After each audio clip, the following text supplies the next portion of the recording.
পশ্চিমবঙ্গে এবারে এক অভূতপূর্ব নির্বাচন দেখবেন, প্রত্যেকে তার সাক্ষী হবেন। তার কারণ এটাই সম্ভবত পশ্চিমবঙ্গে লাস্ট নির্বাচন হতে চলেছে যেখানে কার্যত বাংলা জিতবে কিংবা হারবে। এবং যা খবর পাওয়া যাচ্ছে যে 3 দফাতে এবারে নির্বাচন হবে। এতদিন পর্যন্ত 7 দফা 8 দফাতে নির্বাচন হচ্ছিল, কিন্তু সেটা কমিয়ে 3 দফাতে হতে পারে। কারণ আপনারা জানেন যে দফা যত বাড়বে তৃণমূল কংগ্রেস ঝাঁপিয়ে এক একটা কেন্দ্রে লড়াই করবে, প্রচার করবে, হিংসা বাড়বে। সেটার থেকে কমাতে এবং একেবারেই 3 দফাতে সমগ্র পশ্চিমবঙ্গে নির্বাচন করার একটা সম্ভাবনা তৈরি হচ্ছে। শুধু তাই নয়, 2.4 লক্ষ সিএপিএফ সেন্ট্রাল ফোর্স, 2.4 লক্ষ সেন্ট্রাল ফোর্স নামবে। কল্পনা করে দেখতে পারেন, প্রায় 6.5-7 লক্ষ ভোটারের জন্য, এসআইআর এর পর তো সংখ্যাটা এরকমই দাঁড়াবে, তার জন্য 2.4 লক্ষ সিএপিএফ লাগবে। অর্থাৎ প্রায় প্রতি 3 জনের মানুষের জন্য একজন করে সিএপিএফ, বা প্রতি 4 জনের জন্য, 4জনও নয়, 3 জনের জন্য একজন সিএপিএফ বা সেন্ট্রাল ফোর্স থাকবে। এরকম একটা অভূতপূর্ব নির্বাচনের সাক্ষী হতে আমরা চলেছি সম্ভবত এবারেই। এবং কেনই বা হব না, যে মুখ্যমন্ত্রী মমতা বন্দ্যোপাধ্যায়ের বিরুদ্ধে 17টি সুপ্রিম কোর্টের ধারা যুক্ত করে ইলেকশন, মাফ করবেন, ইডি আধিকারিকরা, সেই মুখ্যমন্ত্রী এবং তাদের পুলিশ প্রশাসনের আধিকারিকদের 17টি ধারায় অভিযুক্ত করার পর নিশ্চিতভাবে শান্তিপূর্ণভাবে তো ভোট হওয়ার কোনো পসিবিলিটি নেই। সেই কারণে এইরকম একটা ব্লু প্রিন্ট তৈরি করা হচ্ছে। আজকে শোনাবো আপনাদের সামনে সেই গল্প। নমস্কার, welcome to simple as ABC. একটি রিকোয়েস্ট আপনাদের, প্রত্যেক দিনের মতো যারা সাবস্ক্রাইব করছেন না, ভুলে যাচ্ছেন, একটু যদি সাবস্ক্রাইব করে দেন আমাদের ভালো হয়। দেখুন, আমি প্রথমে আপনাদের সামনে যে বক্তব্য বললাম সেই বক্তব্যের সাপেক্ষে আপনাদের সামনে দেখাচ্ছি। সেখানে আপনারা দেখতে পাচ্ছেন, রাজ্য প্রশাসন সূত্রের খবর, ভোটের দিন কমাতে হলে কেন্দ্রীয় বাহিনীর নজিরবিহীন মোতায়েন প্রয়োজন। সেই কারণে অন্তত 2000 কোম্পানি, অর্থাৎ প্রায় 2,24,000 সিএপিএফ জওয়ান এই মুহূর্তে সম্ভাব্য মোতায়েনের তালিকায়। 2021 সালে যে বাহিনী ছিল তার দ্বিগুণেরও বেশি। এই পরিস্থিতি বিবেচনায় এই সংখ্যা আরো বাড়তে পারে বলে ইঙ্গিত মিলেছে। বুঝতে পারছেন, আমি জানি না যে গোটা সেনা নেমে পড়বে কিনা ভারতবর্ষের। পুরো সেনাও যদি নেমে পড়ে না পশ্চিমবঙ্গের নির্বাচনে, অবাক হওয়ার কিছু থাকবে না। তার কারণ পশ্চিমবঙ্গের গণতন্ত্রকে যদি রক্ষা করা না যায়, তাহলে গোটা ভারতবর্ষ ভালনারেবল হয়ে যাচ্ছে। ভারতবর্ষের জঙ্গি আক্রমণ ঠেকানোর জন্য এখন এই মুহূর্তে সব থেকে বড় টার্গেট হচ্ছে পশ্চিমবঙ্গে গণতন্ত্র ফিরিয়ে আনা। এবং তার পরিচয় আপনারা দেখেছেন, রাজ্যের মাননীয় মুখ্যমন্ত্রী যেভাবে চলে গিয়েছিলেন, সেই কেস এখনো সুপ্রিম কোর্টে পেন্ডিং রয়েছে। এবার পুরো বলটা সুপ্রিম কোর্টের। সুপ্রিম কোর্ট যদি জাস্টিস দিতে না পারে, তাহলে নিশ্চিতভাবে ভারতবর্ষ অন্ধকারের দিকে এগিয়ে যাবে। তাই আমরা প্রতীক্ষায় রয়েছি সুপ্রিম কোর্টের কাছ থেকে। শুধু পশ্চিমবঙ্গ অপেক্ষা করছে না, গোটা ভারতবর্ষ অপেক্ষা করছে আমরা জাস্টিস পাই কিনা। শুধু তাই নয়, যেমনটা বললাম, 3 দফায়ও ভোটের কিন্তু একটা কথা অনেকটা এগুচ্ছে। তার কারণ ওই 7 দফা 8 দফা ভোট করে কার্যত তৃণমূল কংগ্রেসকেই সুযোগ করে দেওয়া হয়, এবং প্রত্যেক দফাতেই প্রচুর রক্ত ঝরে, প্রায় প্রত্যেক দফাতেই মানুষ খুন হয়। এবার আমি আপনাদের সামনে সেই অংশটি দেখাবো যেখানে আমি বললাম যে 17টি ধারায় মামলা করা হয়েছে।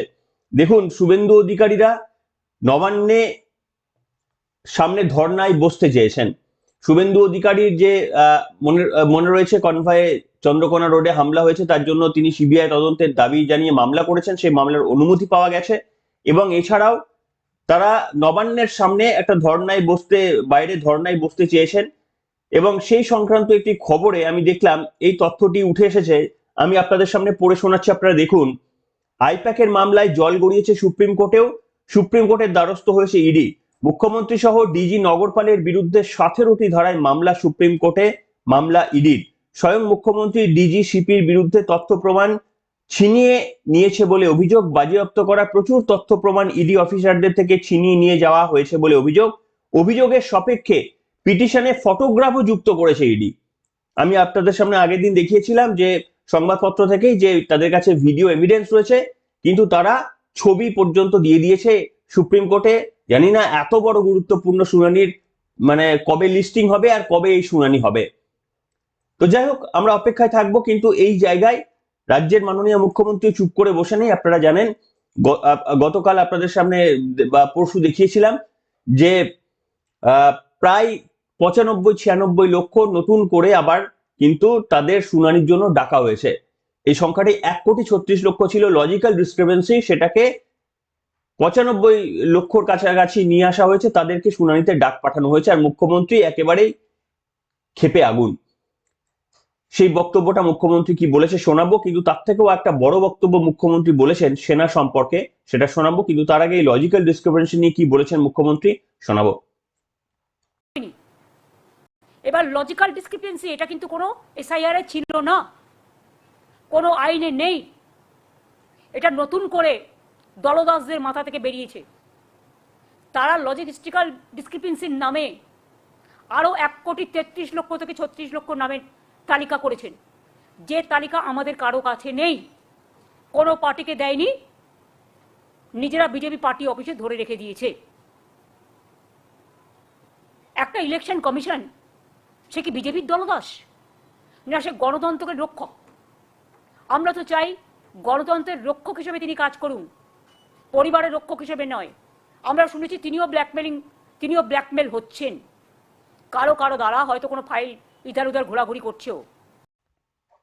শুনলেন, মুখ্যমন্ত্রী লজিক্যাল ডিসক্রিপেন্সি নিয়ে একেবারেই মানতে চান না যে এরকম কোনো হতে পারে।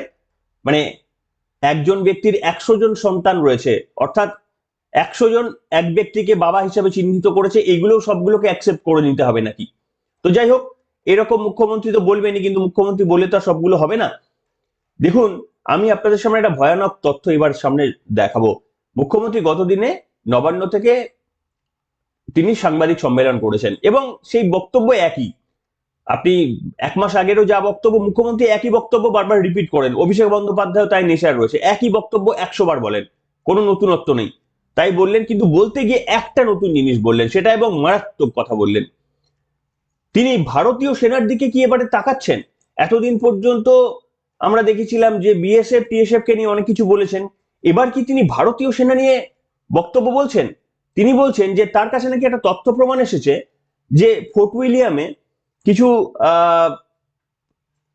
মানে কি বলবো, ভারতীয় সেনারা তারা সাংবাদিক সম্মেলন করছিল এবং সেখানে মুখ্যমন্ত্রী জানতে পেরেছেন এক ব্যক্তি নাকি সেখানে এসআইআর এর কাজ করছে, এবং মুখ্যমন্ত্রীর বিনীত অনুরোধ যে তিনি যেন সেই কাজ থেকে বিরত থাকেন। আমি জানি না কোনো সেনা জওয়ান কি এই কাজ করেন আদেও, আর মুখ্যমন্ত্রীর কাছে যদি এই তথ্য থাকে তাহলে সেই তথ্য পাবলিকলি বলছেন না কেন, হাফ তথ্য দেন কেন? যদি পূর্ণ তথ্য তিনি দিতে পারতেন তাহলে সংবাদ মাধ্যম তো ভেরিফাই করে তাকে উত্তরটা দিতে পারত। কি বলেছিলেন মুখ্যমন্ত্রী? এবার কি তার টার্গেট সেনাও? শুনুন। আমি জীবনে দেখিনি, এমনকি আমার কাছে একটা খবর এসছে কদিন আগে আপনাদের সাংবাদিকদের আর্মি অফিস থেকে কাউকে কাউকে ইনভাইট করা হয়েছিল জাস্ট টু টক। আমি এর মধ্যে কোনো ভুল দেখি না, আমি ওদের সম্মান করি, আমি সব ফোর্সকেই। কিন্তু একটা রিকোয়েস্ট করব, আমার কাছে খবর আছে ফোর্ট উইলিয়ামে একজন কমান্ড্যান্ট এসআইআর এর কাজ করছে এবং বিজেপি করছে, বসে পার্টি অফিসের কাজ করছেন। প্লিজ আপনাদের কাছে হাত জোর করে রিকোয়েস্ট করব, এটা করতে যাবেন না। যারা সত্যিকারের চোর ডাকাত, ধরুন কটা কেস হয়েছে বিজেপির, খুনি, ডাকাত, ধর্ষককারী, হত্যাকারী, হাওলাকারী, কটা কেস হয়েছে? শুনলেন, আমরা মুখ্যমন্ত্রীকে বলতে শুনেছিলাম যে আমাকে দেখে ওরা পালিয়ে গেল, ভারতীয় সেনা জওয়ানকে বলছে আমাকে দেখে ওরা পালিয়ে গেল, এরকম বক্তব্য মুখ্যমন্ত্রী বলেছেন। আর এবারে শুনলাম মুখ্যমন্ত্রী বলছেন যে ওই কেউ একজন নাকি এসআইআর এর কাজ করছে, তিনি বিনীত অনুরোধ করলেন যেন না করেন। এটা কি সত্যি বলে মনে করেন আপনারা?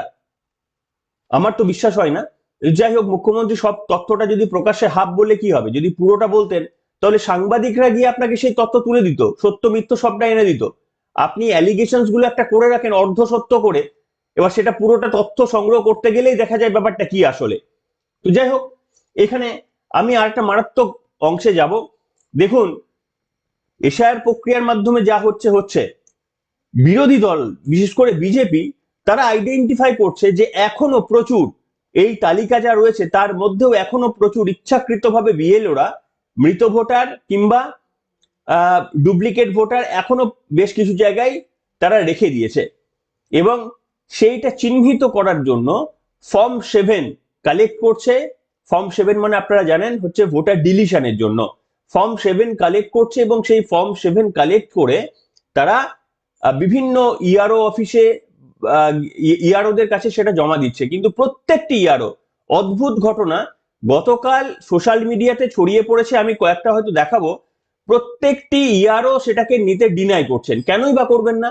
রাজ্যের মাননীয় মুখ্যমন্ত্রী তিনি একটা গাড়ির মধ্যে কিছু ফাইল, মানে ফর্ম 7 রয়েছে, নির্বাচন কমিশনের ফর্ম 7 এই সংক্রান্ত কিছু ফাইল পাওয়া গাড়ি নিয়ে বাজেয়াপ্ত করে মুখ্যমন্ত্রী বলছেন যে এটা মারাত্মক অন্যায় কাজ হচ্ছে। কি বলেছেন মুখ্যমন্ত্রী নিজের মোবাইল দেখিয়ে শোনাবো আপনাদের। ছবিটা দেখুন, একটা গাড়ির ভেতরে 9-10 হাজার ফর্ম নিয়ে গেছে সব ডিলিট করার জন্য, জেনুইন ভোটারদের নাম। সব বিজেপির এজেন্সি করছে এবং বিজেপির নেতারা তো মালদায় নিজেরা গেছিল। আপনারা তো জানতেও পারতেন না এটা। ফাইলের পর ফাইল, বস্তায় বস্তায় কাগজ।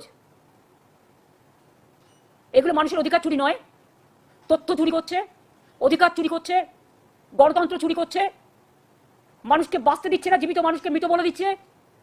মহিলা বাহিনী, যারা কেউ শ্বশুর বাড়িতে গেছে, অনেক লোক তো আপনারা আছেন, কেউ কি চিরকাল এক বাড়িতে আছেন, এক পাড়া থেকে আরেক পাড়ায় অনেকে শিফট হয়ে গেছেন। তার আগে হয়তো একটা সেই স্লাম এরিয়ায় থাকতো, এখন সে একটা 2 রুমের ফ্ল্যাট পেয়ে গেছে। শুনলেন, নির্বাচন কমিশনের ফর্ম 7 সেটা যদি কেউ 30,000 ছাপিয়েও নিয়ে যায়, সেই 30,000 তো কোনো এক ব্যক্তি গিয়ে একা গিয়ে কোনো ইআরও অফিসে দিচ্ছে না, আর দিলেও তো ইআরও সেটা গ্রহণ করবেন না, তার কারণ নিয়ম রয়েছে, প্রসিডিওর রয়েছে। আমি তো গিয়ে গোটা ভারতবর্ষের, গোটা পশ্চিমবঙ্গের বা গোটা কোনো একটি জায়গার এলাকার সবার বাসিন্দাদের নাম গিয়ে ফর্ম 7 দিয়ে ডিলিট করে দিতে পারি না, সেটা তো নিয়ম নয়, আর সেটা হবেও না। আমি চাইলে আপনার নামও গিয়ে ডিলিট করে দিতে পারি কি? আপনি আমার শত্রু, তো আমি গিয়ে ফর্ম 7 ভর্তি করে আপনার নামটা গিয়ে কি ডিলিট করে দিতে পারি? আমি কখনোই হয় না, তার নিয়ম রয়েছে। যদি মানে ডেফিনেটলি গিয়ে বিএলওদের নিয়ম হচ্ছে ফর্ম 7 সাক্ষী থাকতে হবে, প্রমাণ থাকতে হবে যে আপনার নাম ডিলিট করা হয়েছে, তার সাক্ষ্য দিয়েছে আপনার সন্তান বা আপনার আত্মীয় কেউ, যে হ্যাঁ তার বাবা মারা গেছে বা তার মা মারা গেছে কিংবা তার আত্মীয় মারা গেছে, তাকে সাক্ষ্য দিতে হবে। হঠাৎ করে আমি বললাম আর আপনি ডিলিট করে দিলেন, এরকম হয় নাকি?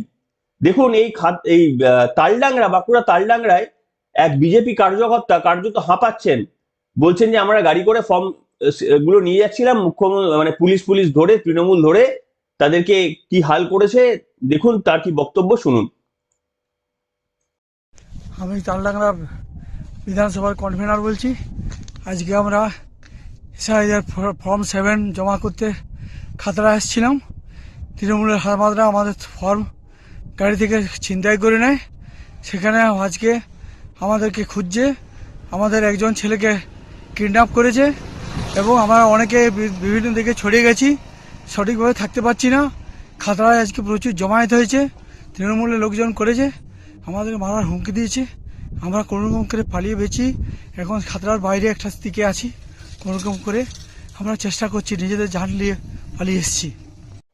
শুনলেন, এটি একটি জায়গায় নাই, গতকাল এইরকম ভিডিও চুচুড়া থেকে, জগদ্দল থেকে চারিদিকে এরকম ভিডিও ছড়িয়ে পড়েছে, সব জায়গাতে এই একই চিত্র। ফর্ম 7 মুখ্যমন্ত্রী নিজেই বলছেন যে কেন ডিলিট করা হবে। আরে ফর্ম 7 যদি একটা ডিলিশনের যদি কেউ আপলোড করে প্রপার প্রসিডিওর মেনে, এবং তার তো অধিকার বিএলও কে গিয়ে তো বাড়িতে গিয়ে চেক করতে হবে যে যার নাম ডিলিট করা কথা বলা হচ্ছে সেই ব্যক্তিটি সত্যি তার পরিবারে এগ্রি করছেন কিনা, কিংবা ইআরওরা তো তা গিয়ে সেটাকে ভেরিফিকেশন করবে। আমি গিয়ে বললাম যে আপনার সঙ্গে শত্রুতা রয়েছে, আপনার নাম ডিলিট করে দিলাম, তা আমিও গিয়ে তাহলে মুখ্যমন্ত্রীর নাম তো ডিলিট করে দিতে পারি তো হয় না তো, সেরকম মগের মুল্লুক নাকি? কিন্তু দেখুন, এটাকেও পর্যন্ত এতটা ভয় পাচ্ছে যে যার মানে ব্যাপারটা আসলে কি, যে ধরুন নির্বাচন এশআর এর পরেও আমরা মানে প্রথম থেকেই বলছিলাম যে এশআর প্রক্রিয়া যদি 70-80% হয় তাহলেও পশ্চিমবঙ্গের জন্য বড় ব্যাপার। এই এখনো যে 10-20% জল থেকে যাবে, সেই 10-20% জলটাও যেন আর না বেরিয়ে যায়, সেটাও এখনো চেষ্টা করা হচ্ছে যে এদের নাম যেন আর বাদ না যায়। এতটা ভয় কিসের জন্য এতটা ভয়? সেই কারণেই কিন্তু দেখুন, পশ্চিমবঙ্গে নির্বাচনের জন্য এই 2.4 লক্ষ প্রায় সিএপিএফ জওয়ানদের দিয়ে নির্বাচন করানোর জন্য প্রাথমিকভাবে আলোচনা হয়েছে, সংখ্যাটা আরো বাড়তে পারে বলা হচ্ছে। আপনাদের এখানে কি মতামত, যে ক দফায় পশ্চিমবঙ্গে ভোটাভুটি হলে পশ্চিমবঙ্গে গণতন্ত্রটা অন্তত রক্ষা করা যাবে? আগে মনে হতো আগে 1 দফায় বা 2 দফায় ভোট হতো, তখন মনে হতো যে না বেশি কারচুপি হচ্ছে, সব দিকে নজর রাখতে পারছে না, সিআইএসএফ সব দিকে যেতে পারছে না। তারপরে মনে হয়েছিল যে এটাকে ডিভাইড করে দিলে এক একটা জায়গায় গিয়ে সিআইএসএফ বা সিএপিএফ তারা গিয়ে নজর রাখতে পারবেন, তারা গিয়ে বেশি খেয়াল রাখতে পারবেন, চুরি কম হবে। কিন্তু উল্টো হয়ে গেল, দেখলাম যে তৃণমূল কংগ্রেস এটাতে বেশি ফেসিলিটি পেয়ে যাচ্ছে। তৃণমূল কংগ্রেস একটা জায়গা থেকে ছেড়ে অন্য জায়গায় চলে যাচ্ছে সব দলবল নিয়ে। সেখানে হিংসা আরো বাড়ছে, রক্তারক্তি আরো বাড়ছে এবং ভোট লুটও বাড়ছে। সেই কারণে 3 দফায় অন্তত প্রাথমিকভাবে কথা হয়েছে। আপনারা কোনটাকে সমর্থন করেন? আপনাদের মন্তব্য লিখে জানাবেন এই প্রসঙ্গে।